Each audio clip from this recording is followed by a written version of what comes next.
So, grinder done? Grinder? Yeah.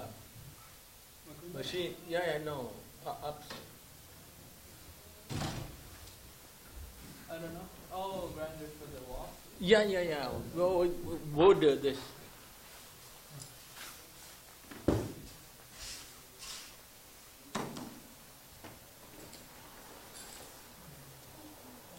So we're jumping to part 4 because we don't part this. Okay.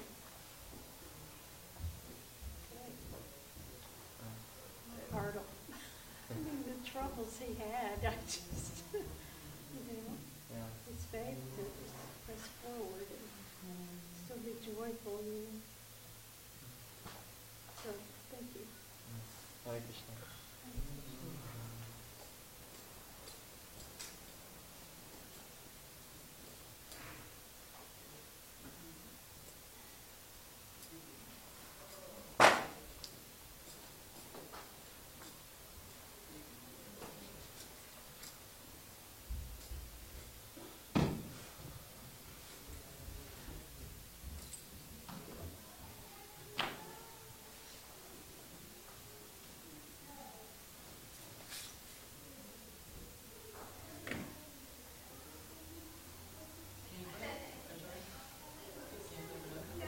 Sorry?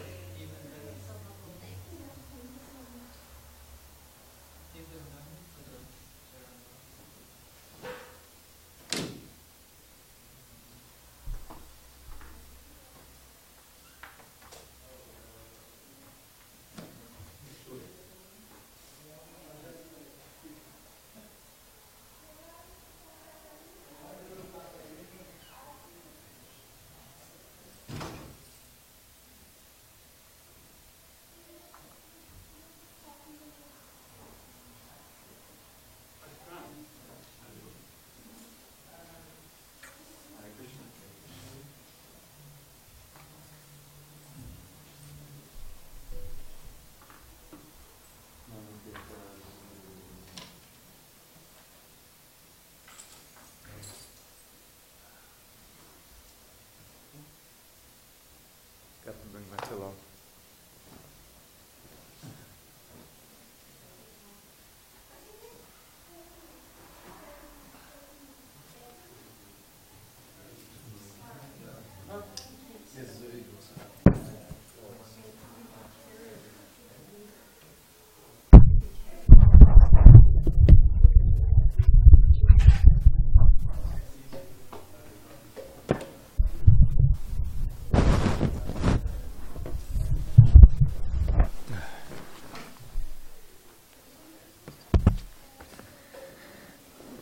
Okay. Hare Krishna. Minimal again. Trying to hold down the. No, leave it. If it's too torturous or something, I can't hear it. But some kind of feedback. I don't know. Jaya Radha Madhava Kunja Bihari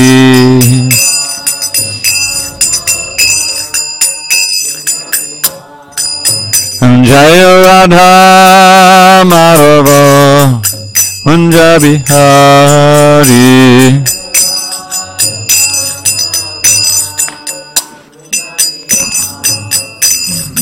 Gopi Jana Vallabha Girivardhari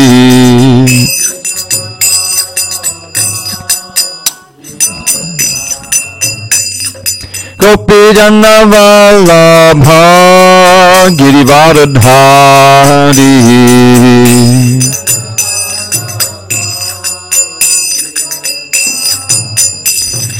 Yashodanandana Braja Jana Ranjana Yashodanandana Braja Jana Ranjana Yamuna Tira Vanachari Yamuna Tira Vanachari Jaya Radha Madhava Kunja Bihari.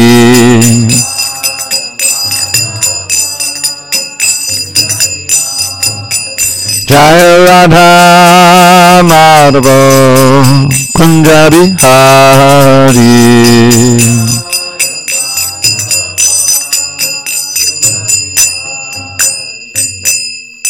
Jai Mr. Paramahansa Rudikacharya Ashtototra Shri Srimad Divine Grace Srila A.C. Bhaktivedanta Swami Prabhupada Ki Jai.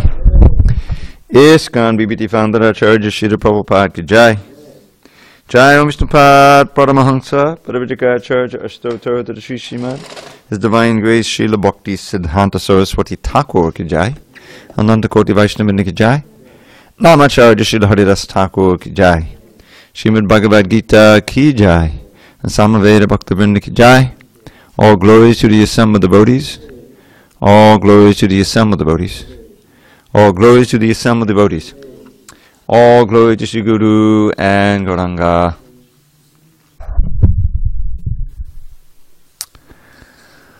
Om Namo Bhagavate Vasudevaya. Om Namo Bhagavate Vasudevaya. Om Namo Bhagavate Vasudevaya.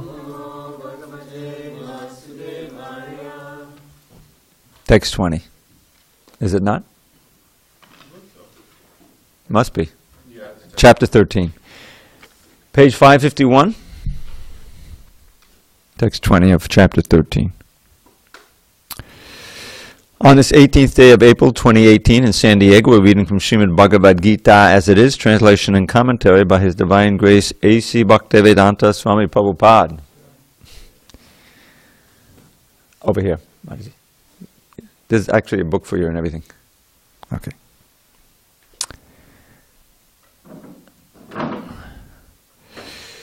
We are in chapter 13, text 20. The chapter is entitled Nature, the Enjoyer, and Consciousness. Page 551. Prakatim Purushang Chaiva Vidyanadi Ubhavapi Janadi Prakarangs Chakunangs Chaiva Vidhi Prakati Sambhavan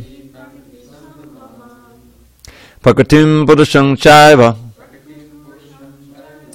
Vidyanadi Ubhavapi Prakarangs Chakunangs Chaiva Vidhi Prakati Sambhavan Prakatim Purushang Chaiva Vidyanadi Ubhavapi Prakarangs Chakunangs Chaiva Vidhi Prakati Sambhavan.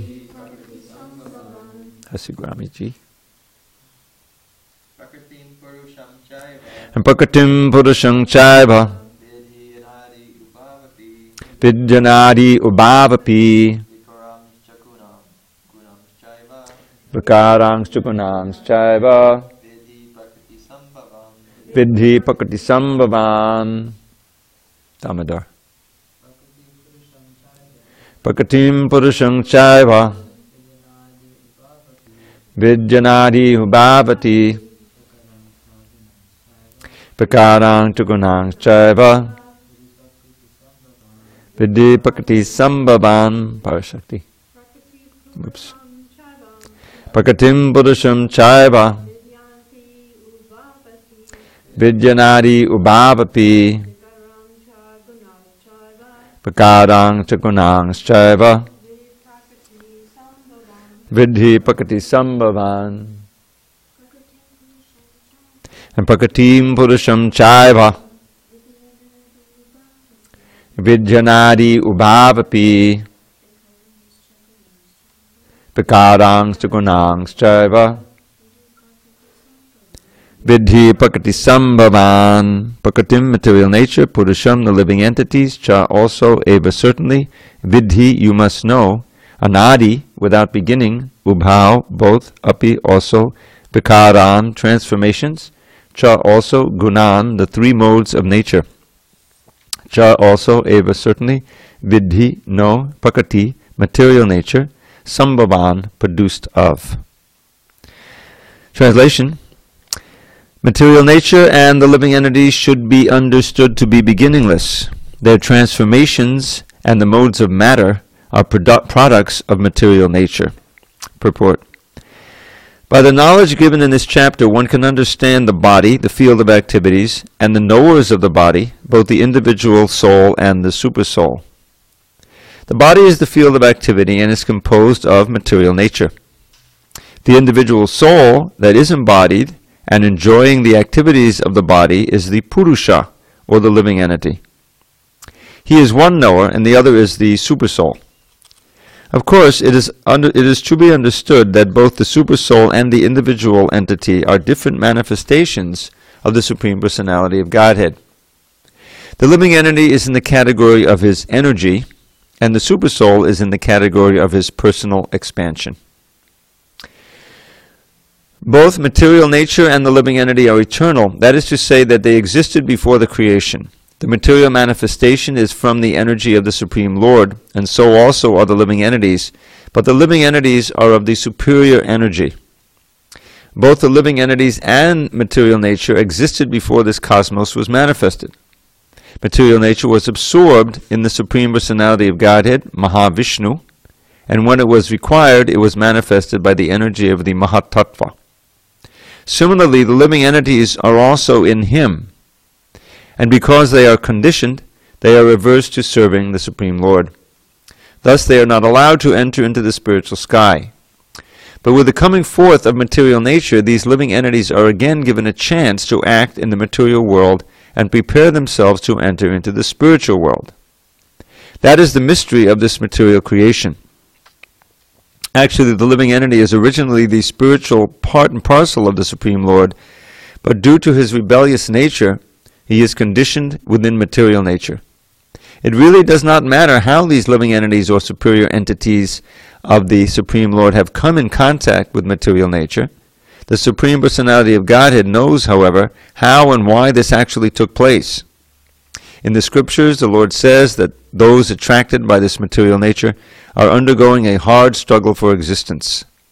But we should know it with certainty from the descriptions of these few verses that all transformations and influences of material nature by the three modes are also productions of material nature. All transformations and variety in respect to living entities are due to the body. As far as spirit is concerned, living entities are all the same. Om Jnana Timirandasya Jnananjana Shalakaya Chakshu Unmilitam Mena Tasmai Shri Gurave Namaha. I was born in the darkness of ignorance, but my spiritual master Srila Prabhupada opened my eyes with the torchlight of knowledge. I offer my humble obeisances unto him and all members of Sri Parampara. So, we learned, even without any reference to the Bhagavad Gita, that we live in a world of change, that everything is changing all the time. Our body is changing, this world is changing, things are coming into being and they're going out of existence. It's just one Bhava Sindhu. Bhava Sindhu means the ocean of change, actually. And yet here we see that Krishna is saying that the Prakriti, this material energy, and the Purusha, the living entity, they existed before the creation, and assuming they will exist after the creation. There's this great periodic quality to the material energy. It comes into being, it develops, it stays for some time. That some time can be extremely long, a lifetime of Brahma, which is over 311 trillion years. And then gradually it's dissolved and goes back into the body of Mahavishnu, and nothing exists anymore. Nothing is manifested anymore.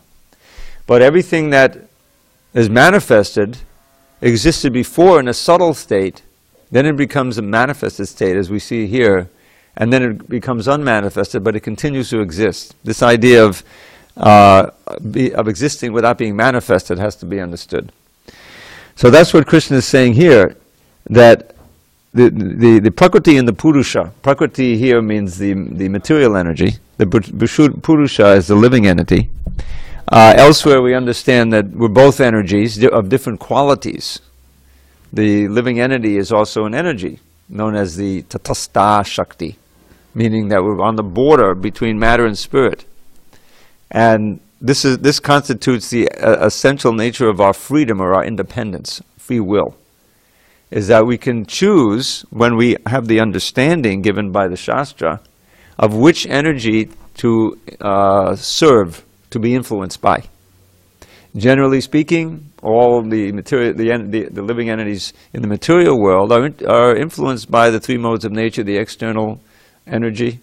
They have no idea of the Lord or the spiritual world or any of that. They're completely covered. And even human beings, it's very, very rare that you find someone who even is willing to inquire into these matters. They also live more or less, especially in this age, an animalistic life. So, the Bhagavad Gita is giving us this invaluable information. First of all, that this world is not all. And concomitant with that understanding is that this life of yours, this individual life in the human form, is not all in all.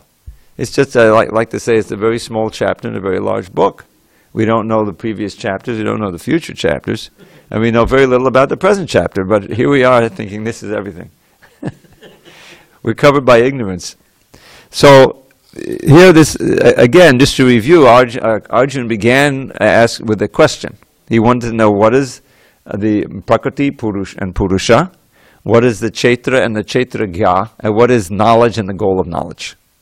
Now there's some overlap there, because the Prakriti and the Purusha, the Chaitra is this body, which is made of Prakriti. And the Purusha is none other than the living entity, or the Chaitragya. But because they're seen from slightly different angles and functions, therefore they're different names are there. And Prakriti includes more than just this body, it includes everything, all of the energies that we see here. So the question may arise, well, why is it important for us to understand this? Why do we need this knowledge? And the answer is that on the basis of this knowledge, we can then understand ourselves in truth, what we actually are. The problem we face is that we're in a complete illusion. We're just like, we went to the Halloween costume, and somebody sprayed something in the party, and now we all think that we are that costume. I mean, it's kind of a crude example, but that's really what it's like. And it goes on, and it lasts a lifetime, and then we get a new costume, and we're identifying with that one. But you can never be happy like that, because it's just like, or another example is amnesia. You know, somebody leading a certain life, then he has an accident or some car accident, gets knocked on the head, forgets who he is. We had a devotee like that. You remember Omkar? I don't know if you remember. He was up in L.A. for a long time. I'm sorry? No. This was a different Omkar. You remember Omkar? So Omkar had an interesting history. He, at a certain point, what was his name before? Omar. What happened was he was a student up in, I think, was it Santa Barbara or UCLA, something like that. One of these universities up north. I think it was UCLA. And he was riding on his bicycle, got hit by a car, and hit and run, and he gets hit on the head, and he forgets who he is. He doesn't know any of his classes or his classmates or anything. No, it was Santa Barbara. Then he's hanging out in Isla Vista. Isla Vista is the community where the students live in Santa Barbara. And he hooked up with this one fellow who then took him, they went riding all over the country. He was kind of a shaman or something like that.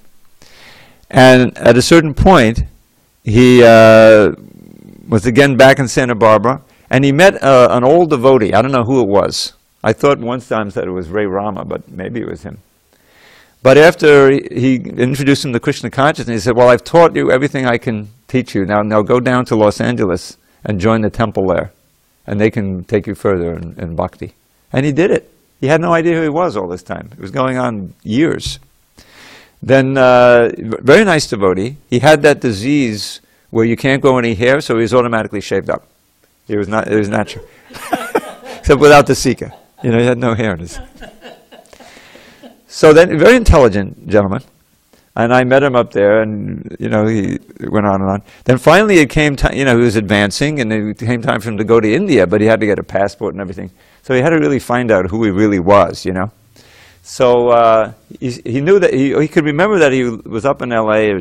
So he put his picture up on the university, and said, "Do you know this person?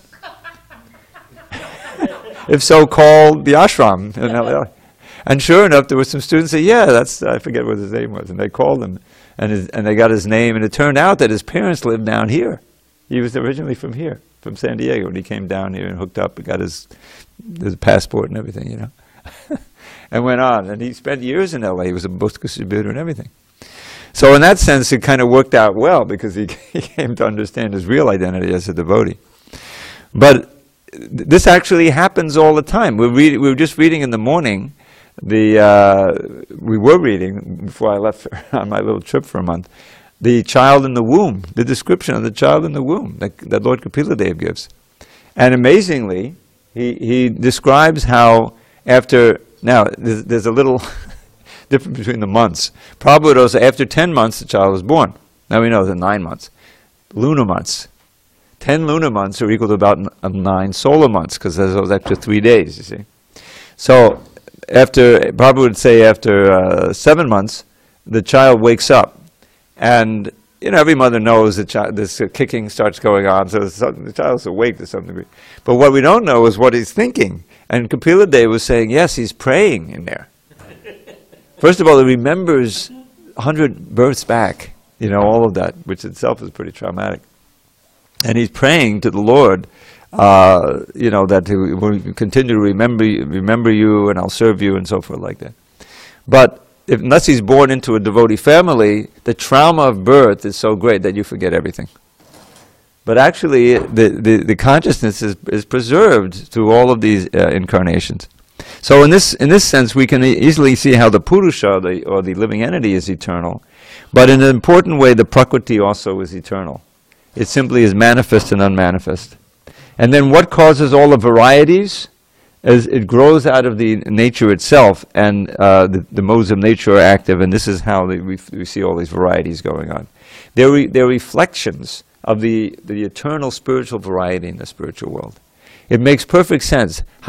If we accept that the origin of everything is the Supreme Spirit, and that there's a world up there, an eternal world, then this is a reflection of it. If the cause, there cannot be anything in the result or the effect that's not there in the cause. You take all the causes, say for this building, you have the blueprints, you have the materials. Hare Krishna, thank you so much for your donation. Haribo. Kripa sindhu behevacha patitanam pavanebhyo vaishnavebhyo namo namaha. Hare Krishna. So think about it. How did this building come about? Well, there was a desire to build it. First comes the desire, right? Then comes the funding. There has to be the funding. There has to be the plan. And there has to be the laborers. And there has to be the materials. All of this goes into it. Now, everything in this building, still going on, everything in this building, including all of this internal decoration, which came later. The idea of the building was what? A warehouse and a movie theater, something like that. It had different functions over the years. Hare Krishna. So it changed, but there's always an idea behind it. There's energy behind it. There's often has to be some funding behind it. Hare Krishna. Haribo. Haribo. So all of these incredible decorations were in here. It was just like, let's assume it was a warehouse. I think it came up during the war. This whole land was reclaimed from the bay. I don't know if you know that. And Navy had a big part of it. They had barracks and all kind of things going on. In World War II we're talking about. So then, it's what it is. So behind everything you see here, there's an idea. There's a human being, or several human beings. And there's the effort to create it like this. There's some vision. There's all of this. But you can't. Nothing here that of the artwork, say, didn't start out as a visualization or an idea in some artist, right? It couldn't exist if it didn't have that subtle cause behind it. So everything in this world, everything we see, everything we experience, has to have a source that cannot be less than the effect. And therefore, since we have personality and form and interactions and all kinds of things, it must be there in the original being, the absolute truth. In other words, God is a person. He can't be less than a person, because personhood is clearly more and more complicated and more interesting than just a white light. So that's part of what this is all about, is understanding what's what in our environment. This is a Sambandha Gyan, and on the basis of that, we understand ourselves differently when we interact with each other and with this world differently. And in a few verses, Krishna will, in text 22, I always thought was a very, very illuminating verse, and how we can interact with this world to our, for success. Okay, any questions about this verse of purport? Then let us go on. Text 21. Kaya karana kartit ve hetu pakatur. Oh, I'm sorry. Kaya karana kartit ve hetu pakatiruchite purushak sukadhukanam bhoktrit ve heturuchite. Nature is said to be the cause of all material causes and effects, whereas the living entity is the cause of the various sufferings and enjoyments in this world. Purport. The different manifestations of body and senses among the living entities are due to material nature. There are 8,400,000 different species of life, and these varieties are creations of the material nature. They arise from the different sensual pleasures of the living entity, who thus desires to live in this body or that. When he is put into different bodies, he enjoys different kinds of happiness and distress. Now here enjoys means obviously experiences, since you don't enjoy distress. His material happiness and distress are due to his body and not to himself as he is. In other words, as a soul. In his original state, there is no doubt of enjoyment. Therefore, that is his real state. Because of the desire to lord it over material nature, he is in the material world. In the spiritual world, there is no such thing. The spiritual world is pure. But in the material world, everyone is struggling hard to acquire different kinds of pleasures for the body. It might be more clear to state that this body is the effect of the senses. The senses are instruments for gratifying desire. Now, the sum total, body and instrument senses, are offered by material nature. And as will be clear in the next verse, the living entity is blessed or damned with circumstances according to his past desire and activity. According to one's desires and activities, material nature places one in various residential quarters, in other words, bodies. The being himself is the cause of his attaining such residential quarters and his attendant enjoyment or suffering. Once placed in some particular kind of body, he comes under the control of nature, because the body, being matter, acts according to the laws of nature. At that time, the living entity has no power to change that law. Suppose an entity is put into the body of a dog. As soon as he is put into the body of a dog, he must act like a dog. He cannot act otherwise. And if the living entity is put into the body of a hog, then he is forced to eat stool and act like a hog. Similarly, if the living entity is put into the body of a demigod, he must act according to his body. This is the law of nature. But in all circumstances, the supersoul is with the individual soul.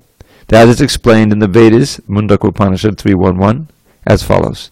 Dva suparna soyuja sakayaha. The Supreme Lord is so kind upon the living entity that he always accompanies the individual soul, and in all circumstances is present as the supersoul or Paramatma. The word suparna means bird or birds. There's two birds there. That's what that means. So this is an important verse, that the effect, the cause, the material energy has its own logic, and it's moving. But the living entity is, we are the cause of our own happiness and distress. We can't blame God and our suffering for our suffering. We caused it ourselves. This is the point. So we're the bhoktvitva, we're the cause of that sukha and dukkha, or the happiness and distress. But the point of this material energy, there's a meaning to it. You know, I remember, does everyone reach this question? I mean, when you get old, like 15, 17, what's the meaning of it all? Is there a meaning to this world? I don't know if that, it used to be in my day, that you know, if you're reading anything, that it comes to the point that you ask, well, why am I here? What's the point of this, you know? If you don't come to that point, it's sad, because it means you're just tied, you know, you're tied up in the material energy without any thought.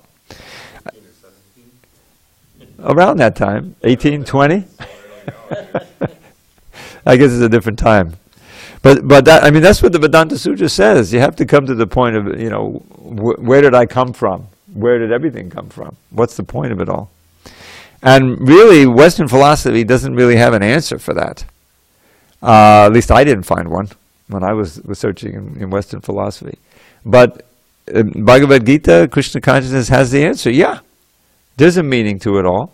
This world is a reformatory. It's a place where we're supposed to, yes, we're supposed to learn lessons. And the lesson is, get out! Don't stay here. Don't try to make a paradise in this world. It can't happen. Now, it's possible to live in this world as comfortably as possible, you know, with Krishna in the center. But the real purpose of it all is that you go back to Godhead. That's the purpose of it. Purpose of human life. You know, so many verses. Right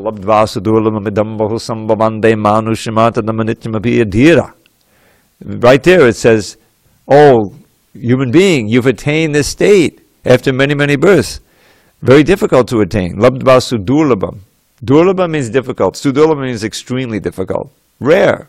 There's only a few of us human beings, comparatively speaking, in this world. Bahu sambhavantam, after many, many births, manushyam. Is there a mystery as to what that word means? Human form, a man. Artadam. Artadam means that it can give the actual goal of life. There is a goal, and it's called svarta, swarta, the goal of the soul. And only in the human form can you understand what it is and actually achieve it. But like all other forms, it's temporary, anityam. So one has to be dhira. This is the key phrase. This comes up at the beginning. You remember dehinosmin yada dehe? When he first describes reincarnation, Krishna gives this wonderful explanation in 2 lines that anyone who really thinks about it will see, yeah, it's right. I remember when I was a little kid and older and everything, and you go back and you can't remember everything, but certain highlights. And if you go back, you realize, yeah, I mean, I had a different body then for sure, and also a different mind. So what was the same? The knower of the body and the mind, obviously. You know, light bulb goes on. Yes, I'm transmigrating even in this life, Krishna. And then at the time of death, you get another body. That part you can't really see, although there's some evidence. One has to be dhira in order to stay undisturbed at that time. The more attached you are to the accoutrements of the body and the identity of the body and the relationship with the body, naturally the more painful it's going to be when you leave it. Because you're leaving everything you know.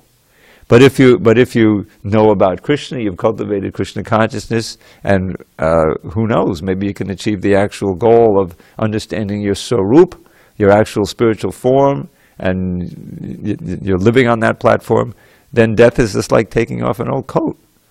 You know, which you want to do, right? When it gets too old, you get discarded. It's not a painful thing. So that's what dhira means. So here the same word is used. Be thoughtful and calm and considerate, and now understanding the value of human life. Turnam yateta. Strive for the ultimate good. Nikshayasa. As long, because you have death following you. Anumritya yavat. As long as you haven't died, or you're not on the verge of, you have your wits about you, your senses, then strive for that, according to the instructions given in the Shastra. Because after all, in all these other forms we've come up through, we've experienced all kinds of sense gratification. We've done that, been there, done that. And what did it do? Got us to this situation. Again, facing death, rebirth, and everything. In other words, it's a trap. This idea of trying to enjoy your senses. It's Maya's trap. And we can get out of the trap, but we have to turn away from Maya and we have to turn back to Krishna. That's the message here. So the material nature is going to keep going forward. It's a big machine. It's going on its own. The gunas are working and so forth.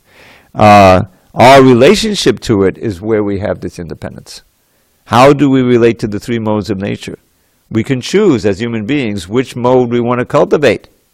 If you cultivate the mode of goodness, then you can be dhira, then you can be thoughtful, then you can practice Krishna consciousness. If you allow your senses to run riot, you'll be in the mode of passion and it will completely cover your knowledge. It won't even be interesting. Who cares where it all comes from? Where's the bar? Isn't that pretty much who cares? but at the time of death you care, oh God, please save me. But it's too late then. You have to. Okay, any questions on this verse? Text 22 is one of my favorites. All right, let's look for 22. Purushak pakatisto hi bhunkte pakati jangunan karanam gunasangosya sadasadyoni janmasu. The living entity, material nature, thus follows the ways of life, enjoying the three modes of nature. This is due to his association with that material nature. Thus he meets with good and evil among various species. Purport. This verse is very important for an understanding of how the living entities transmigrate from one body to another. It's explained in the second chapter that the living entity is transmigrating from one body to another just as one changes dress. This change of dress is due to his attachment to material existence. As long as he is captivated by this false manifestation, he has to continue transmigrating from one body to another. Due to his desire to lord it over material nature, he is put into such undesirable circumstances. Under the influence of material desire, the entity is born sometimes as a demigod, sometimes as a man, sometimes as a beast, as a bird, as a worm, as an aquatic, as a saintly man, as a bug. This is going on.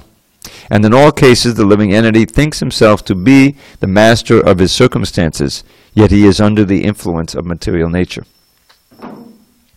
How he is put into such different bodies is explained here. It is due to association with the different modes of nature. One has to rise, therefore, above the three material modes and become situated in the transcendental position. That is called Krishna consciousness. Unless one is situated in Krishna consciousness, his material consciousness will oblige him to transfer from one body to another because he has material desires since time immemorial. But he has to change that conception. That change can be effected only by hearing from authoritative sources. The best example is here. Arjuna is hearing the science of God from Krishna. The living entity, if he submits to this hearing process, will lose his long-cherished desire to dominate material nature. And gradually and proportionately, as he reduces his long desire to dominate, he comes to enjoy spiritual happiness. In a Vedic mantra, it is said that as he becomes learned in association with the Supreme Personality of Godhead, he proportionately relishes his eternal blissful life. So, again, Purusha and Prakriti. The Purusha, the living entity, is within Prakriti. And he's experiencing the three gunas born of that material energy. But we're not simply passive actors here. The animals are like that. They act by instinct. They really don't have much, can't figure anything out. But here it says, Karanam gunasanga asya. For him, as you associate with the gunas, gunasanga, that is the cause, karanam, of your good or bad births. So this is our freedom. This is how are we going to associate with these modes? First of all, we have to understand the modes and how they act on us, what the symptoms are, what the characteristics are. That will come up in the next chapter in detail.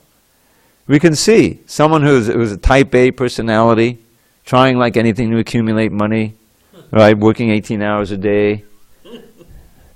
That's a mode of passion. And wants to enjoy the senses powerfully, you know. Someone who's like, said, again, who cares, you know, lie down in the street, or get lazy, dirty, mode of ignorance manifesting. That's the symptom, it's right there. One who is self-controlled, clean, is interested in philosophical matters, likes to hear classical music and not hip-hop. No offense to anyone who's into hip-hop, I'm sorry. Mode of ignorance. The more that you want to immediately enjoy your senses and not worry about tomorrow, that's mode of ignorance. And it leads to, you know, basically failure, you know. So, knowing that, with our intelligence, we can decide, well, which mode of nature do we want to cultivate in ourselves? Obviously, to have Krishna consciousness or bhakti, we have to move toward the mode of goodness. Just like this ashram situation. It's meant to be maintained in the mode of goodness, to facilitate spiritual advancement. Material mode of goodness is not good enough, because as Krishna says in the 14th chapter, sometimes the mode of passion comes in and dominates the mode of ignorance and goodness, and they're constantly fighting with each other. But the mode of goodness is a good platform to cultivate the mode of pure goodness, which is known as, starts with a V, Vasudev, not Vasudev. Vasudev is known as the mode of Shuddha Sattva because Krishna manifests. That's why he's known as that. His father is named Vasudev. So that's a steady state beyond the modes. That's really, as Prabhupada mentions, to rise above the modes. And that will come up at the end of the next chapter also, after he describes all the modes. And Krishna says you should rise above it. And Arjuna, what's the symptoms? What are the characteristics of one who has transcended the modes? And basically, it's like tulya, means equipoised in happiness and distress, fame and blame, you know, gold and earth, the same. You see, in other words, you're on a transcendental state, Brahmabhuta platform. And then Arjun's one of his questions, well, how do I achieve it? And the classic verse, Mam Chayova Bichane Bhakti Yogena Sevate Sagunan Samadhityaitan Brahma Bhuyaya Kalpate. By unalloyed or uninterrupted devotion to me, Mam Chayova Avyabichare means unbroken. Bhakti Yogena Sevate Sagunan Samadhityaitan. One transcends those modes and comes to the platform of Brahman. And in that state, as Krishna says in the 18th chapter, real bhakti can begin. So, because there's bhakti yoga, and then there's the state of bhakti. You know, bhakti yoga is the practice, and you come to the state. So this verse is very instructive, because we're making our destiny. As we associate with the material nature, we're forming our next life. We're setting the stage for our next life. So therefore, we should be careful. And we should do those things that will give us the best next life. And the best next life is back home, back to Godhead. But if you can't get back to Godhead, you know, in this one life, then at least go toward the right direction, because you'll continue in the next life. Anything material you'll do will be destroyed. You're not going to take it with you. But you will take with you your spiritual assets. That's the difference. Okay, we're almost at 8 o'clock. We will continue this chapter next week after our Ratha Yatra, and we'll have this text 23. Okay, now for the next few minutes we'll read from Krishna book. Krishna book is Srila Prabhupada's summary study, means a running translation with some interwoven commentary of the 10th canto of Srimad Bhagavatam, which describes Krishna's pastimes on earth, and sometimes on the heavenly planets too, when he goes with Satyabhama. So let's see if this thing will cooperate with me. Okay. So let's see where we are. Bookmark.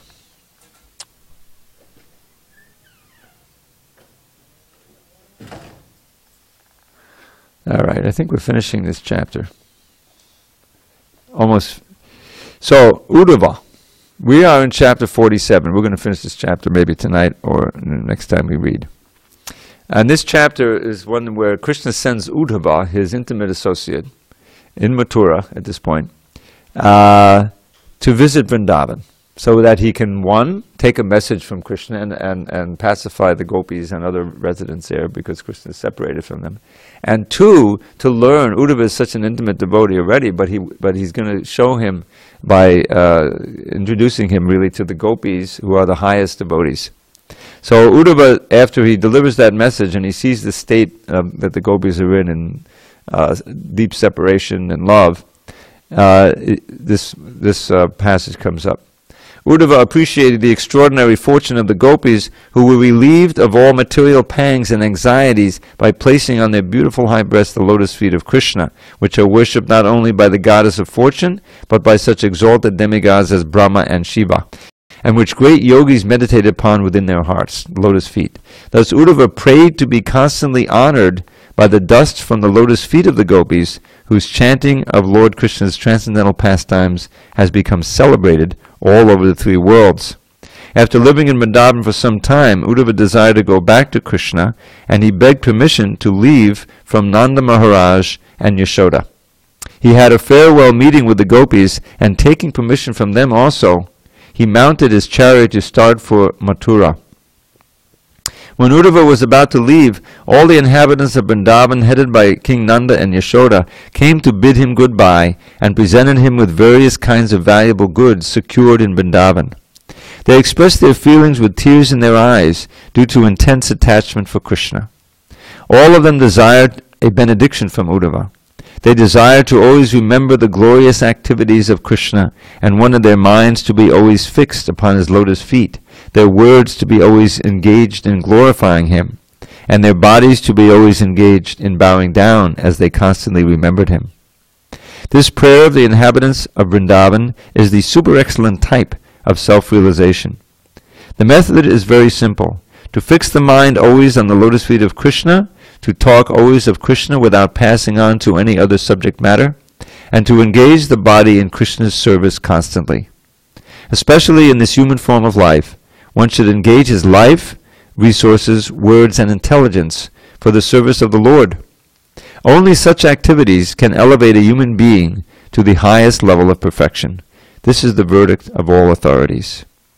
The inhabitants of Vrindavan said, "By the will of the Supreme Authority, and according to the results of our own work, we may take our birth anywhere. It doesn't matter where we're born. But our only prayer is that we may simply be engaged in Krishna consciousness." A pure devotee of Lord Krishna never desires to be promoted to the heavenly planets, or even to Vaikuntha or Goloka Vrindavan, because he has no desire for his own personal satisfaction. A pure devotee regards heaven and hell to be on an equal level. Without Krishna, heaven is hell. And with Krishna, hell is heaven. When Uddhava had been sufficiently honored and worshipped by the pure devotees of Vrindavan, just an editorial note, I think we're going to put a special glossary of words that Prabhupada used in kind of different ways. If you consult the Oxford English Dictionary, which I just learned, did you tell me? That Prabhupada actually had with him when he was translating, you'll find that the word sufficiently can also mean abundantly or lavishly. And that's what it means here. When Uddhava had been lavishly honored and worshipped by the pure devotees of Vrindavan, he returned to Mathura and to his master Krishna. After offering respects by bowing down before Lord Krishna and Balaram, he described the wonderful devotional life of the inhabitants of Vrindavan. Then he presented to Vasudeva, Krishna's father, and Ugrasen, Krishna's grandfather, all the gifts given by the inhabitants of Vrindavan. Thus ends the Bhagavatam purport of the 47th chapter of Krishna, delivery of the message of Krishna to the gopis.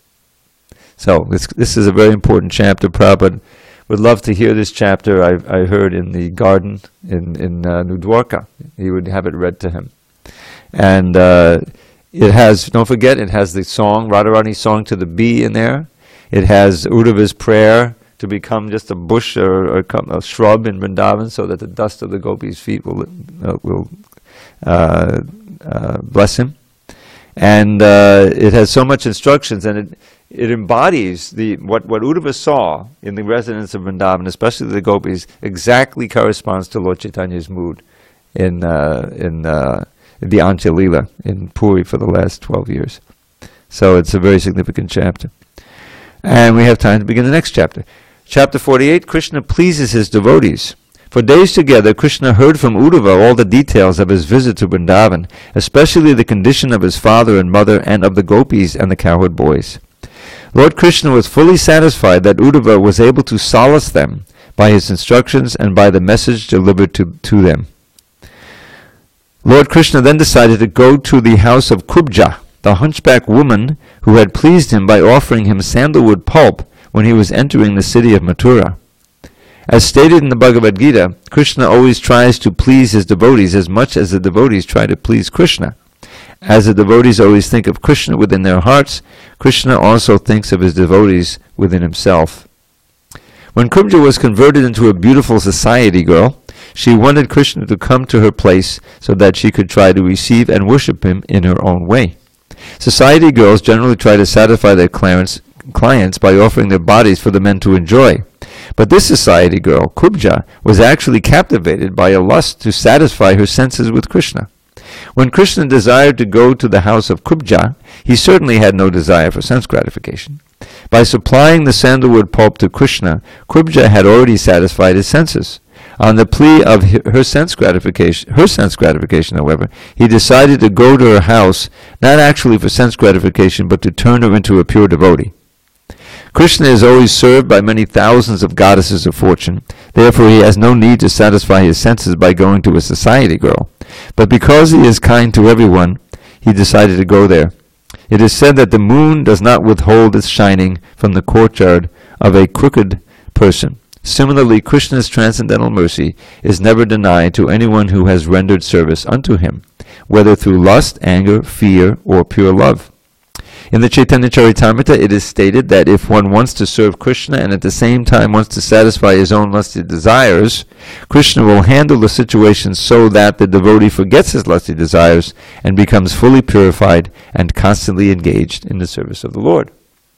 To fulfill his promise, Krishna, along with Uddhava, went to the house of Kubja, who was very eager to get Krishna for the satisfaction of her lusty desires. When Krishna reached her house, he saw that it was completely decorated in a way to excite the lusty desires of a man.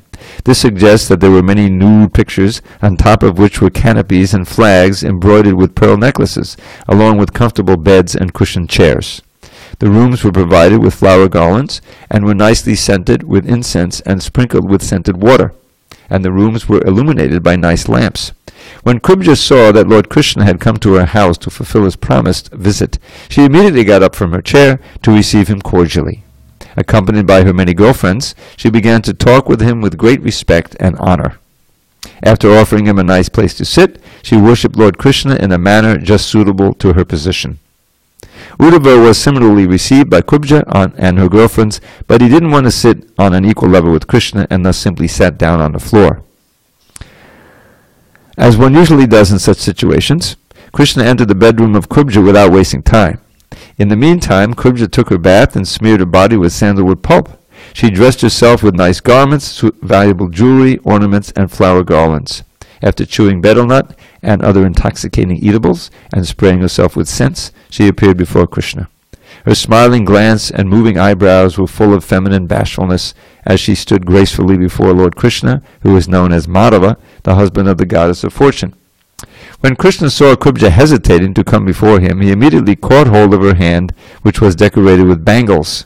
With great affection, he dragged her near him and made her sit on by his side. Simply by previously supplying pulp of sandalwood to the Supreme Lord Krishna, Kubja became free from all sinful reactions and eligible to enjoy with him. She then took Krishna's lotus feet and placed them on her breasts, which were burning with blazing fire of lust. By smelling the fragrance of Krishna's lotus feet, she was immediately relieved of all lusty desires. She was thus allowed to embrace Krishna with her arms and mitigate her long-cherished desire to have him as a visitor in her house. It's stated in the Bhagavad Gita that one must be freed from all material sinful reactions before one can engage in the transcendental loving service of the Lord. Simply by supplying sandalwood pulp to Krishna, Kubja was thus rewarded. She wasn't trained to worship Krishna in any other way, therefore she wanted to satisfy him by her profession. It's confirmed in the Bhagavad Gita that the Lord can be worshipped even by one's profession, if it is sincerely offered for the pleasure of the Lord.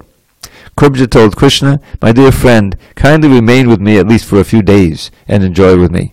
My dear lotus-eyed friend, I can't leave you immediately. Please grant my request."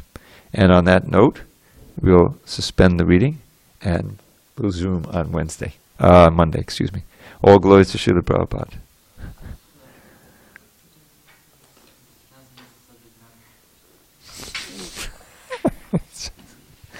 It's all pure, completely pure.